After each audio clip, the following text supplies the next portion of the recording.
Assalamualaikum warahmatullahi wabarakatuh. Halo teman-teman, selamat datang kembali di channel yang membahas tentang perkolaman, perikanan, serta budidaya ikan nila skala rumahan. Di video kali ini, saya akan membuat kolam penampungan ikan nila hasil panen ini sebagai kolam pemijahan indukan ikan nila.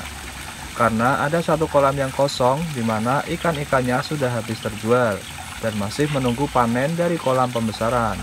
Waktu menunggu panennya masih sekitar 1-2 bulan lagi. Maka dari itu, saya akan memanfaatkan kolam yang kosong ini sebagai kolam indukan sampai waktu panen berikutnya. Kolam beton minimalis ukuran 3 x 1,5 x 1 meter ini sudah saya rancang agar bisa multifungsi ya teman-teman. Bisa dijadikan kolam indukan, bisa dijadikan kolam pendederan bibit, juga bisa dijadikan kolam pembesaran. Selain itu, kolam-kolam kecil ini juga bisa digunakan sebagai kolam sistem air deras, bisa digunakan menjadi kolam sistem ras, dan juga bisa digunakan menjadi kolam bioflok. Saya merancang kolam-kolam kecil ini juga menyesuaikan sumber air yang ada, terutama saat di musim kemarau. Sumber air yang saya andalkan dari sumur hanya bisa memenuhi air satu kolam kecil ini saja dalam sehari atau 1 kali 24 jam. Saya juga menyesuaikan dengan kemampuan diri sendiri dalam kegiatan pemanenan ikan, kemudian mensortir ikan, dan juga membersihkan kolam, supaya bisa dikerjakan secara mandiri dengan mudah. Di sini ada satu kolam yang isinya ikan besar-besar. Ini adalah ikan-ikan unggulan. Saya mengumpulkannya setiap kali panen dari kolam pembesaran. Ikan nila yang paling unggul dari segi bobot, ukuran, warna, dan kelincahannya selalu saya pilih untuk dikumpulkan dalam satu kolam ini. Tujuannya yang pertama adalah karena hobi. Saya senang sekali kalau melihat ikan nila yang paling unggul. Makanya selalu saya pisahkan dan tidak untuk dijual.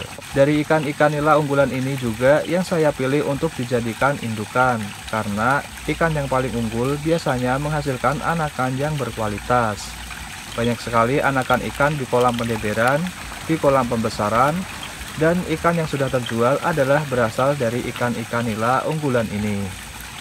Ikan-ikan nila di kolam ini umurnya beragam, mulai dari 6 bulan sampai 1 tahun.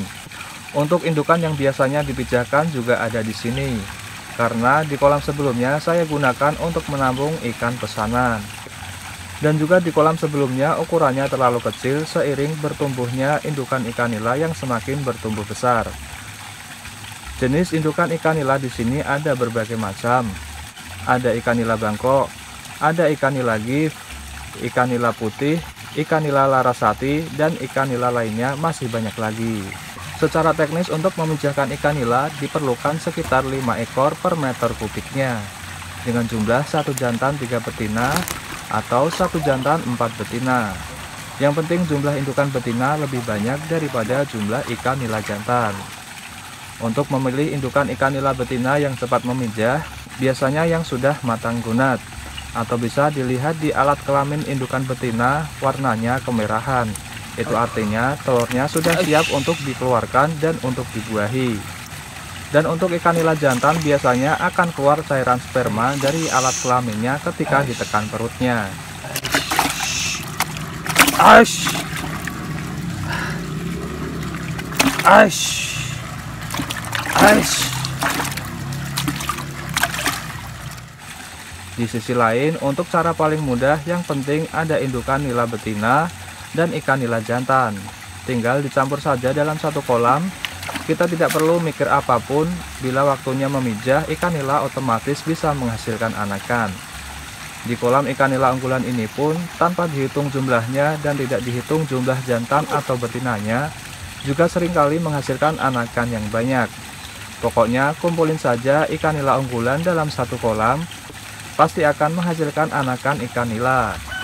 Dengan begini saja, anakannya sudah cukup untuk kebutuhan budidaya ikan nila skala rumahan. Pokoknya mudah banget.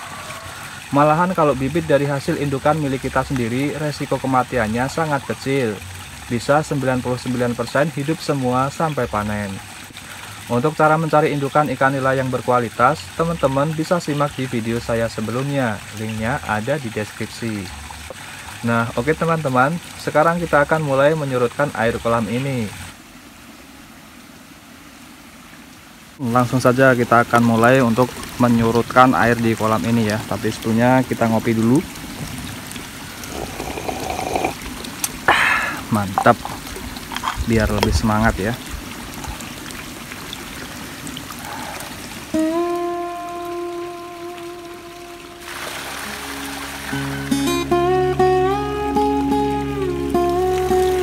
Pembeliannya ada di bawah.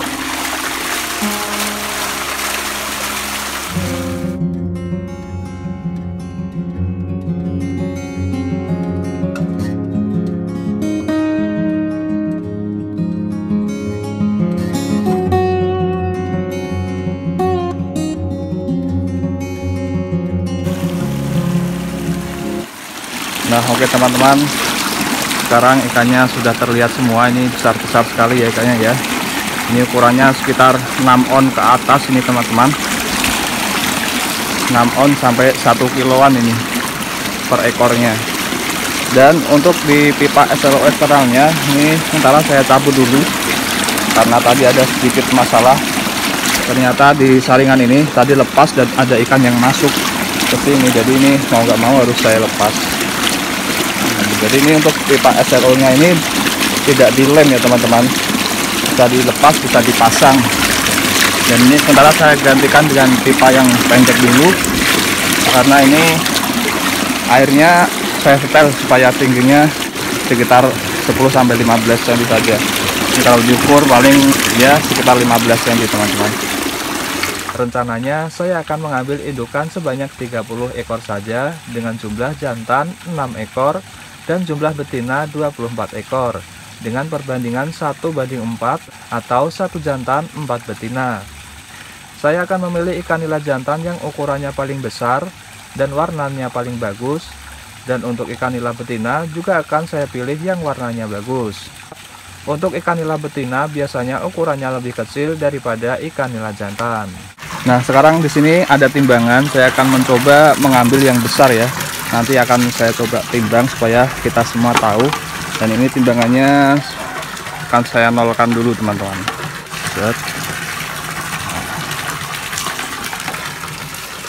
Nah, ini timbangannya sudah dinolkan. Dan saya akan menimbangnya dengan plastik ini. Saya akan mengambil ikannya yang ada di sana tuh, yang besar. Saya akan coba timbang ya. Ini kita akan nyari ikan yang jantan dulu ya teman-teman.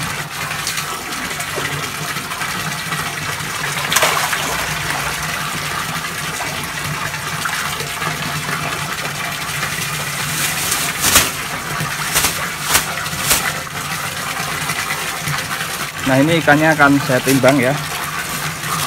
Nah, ini timbangannya sudah dienolkan. Nah, sekarang ini ikannya langsung aja kita timbang ada berapa bobotnya. Ini ada 1 kilo lebih teman-teman, 1 kilo 1 on. Oh, ternyata ini betina teman-teman. Ini ikan nila betina, ukurannya jumbo banget tuh, besar ya, 1 kilo 1 on guys. Ini cewek ya, kemaluannya kan bisa lihat, ini cewek, tidak ada yang menonjol, tidak ada yang meruncing di sini. Ikan nila betina biasanya masa produktifnya di usia 1-2 tahun, malahan sejak usia 6 bulan biasanya sudah mulai bertelur ya. Beda-beda, ada yang cepet, ada yang lama. Ini sekalian kita menguras airnya, dan kalau ada ikan yang sekiranya kurang begitu bagus warnanya akan saya jual sebagai ikan nila konsumsi. Seperti biasanya, kolam sebelum dikuras dan diobok-obok, ikan nila harus dipuasakan ya teman-teman. Ini sangat penting sekali supaya tidak ada ikan yang mati. Kemudian untuk memisahkan indukan ikan nila, kita juga wajib tahu perbedaan antara nila jantan dan ikan nila betina ya teman-teman. Kalau hanya asal memilih yang besar-besar saja, nanti malah hanya ikan jantan semua yang diambil. Ikan nila jantan mempunyai alat kelamin berupa tonjolan yang berfungsi sebagai muara saluran urin dan sperma yang letaknya di depan anus. Sementara ikan nila betina berbentuk oval dan memiliki lubang genital yang terpisah dengan saluran urin yang letaknya sama di depan anus. Ikan nila jantan memiliki alat genital 2 buah lubang, yaitu lubang anus dan lubang sperma saja. Dan bentuk badan terlihat memanjang. Kalau ikan nila betina memiliki 3 lubang genital, yaitu lubang dubur, lubang pengeluaran telur, dan lubang urin. Bentuk tubuhnya terlihat lebih pendek dan perutnya lebih gendut karena ada telurnya. Memilih indukan yang sehat juga penting ya teman-teman. Fisiknya yang terlihat sempurna, sisik-sisiknya yang rapi dan utuh, sirip-sirip dan ekornya juga yang utuh dan rapi. Kalau bisa, pastikan calon indukan yang dipilih itu tidak pernah terkena penyakit, supaya menghasilkan anakan-anakan yang sehat berkualitas dan daya tahan tubuhnya bagus. Setelah indukan yang kita pilih disatukan dalam satu kolam, biasanya akan mulai menghasilkan anakan-anakan setelah 2 minggu.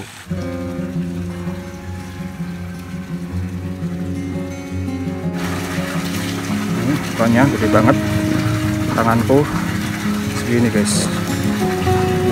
1 kilo 2 on. Tetap ini cewek, ini cowok nih guys.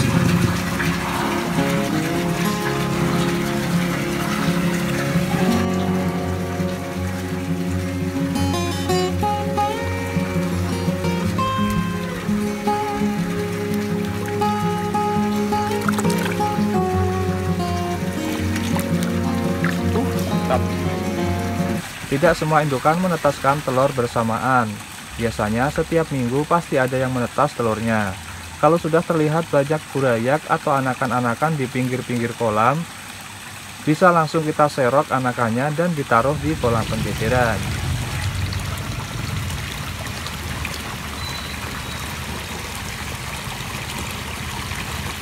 Nah, oke teman-teman, mungkin ini saja yang dapat saya sampaikan di kesempatan video kali ini. Semoga bermanfaat dan menambah wawasan tentang budidaya ikan nila. Apabila teman-teman suka dengan video ini, jangan lupa kasih like. Kalau ada yang ditanyakan, silahkan tulis di kolom komentar. Bagi teman-teman yang belum subscribe, silahkan di subscribe agar selalu mendapatkan informasi tentang budidaya ikan nila skala rumahan ini. Terima kasih sudah menonton video ini sampai akhir. Jangan lupa di-share untuk dukung channel ini berkembang lebih baik lagi dari waktu ke waktu. Saya Beni Erwan, mohon pamit undur diri. Wassalamualaikum warahmatullahi wabarakatuh.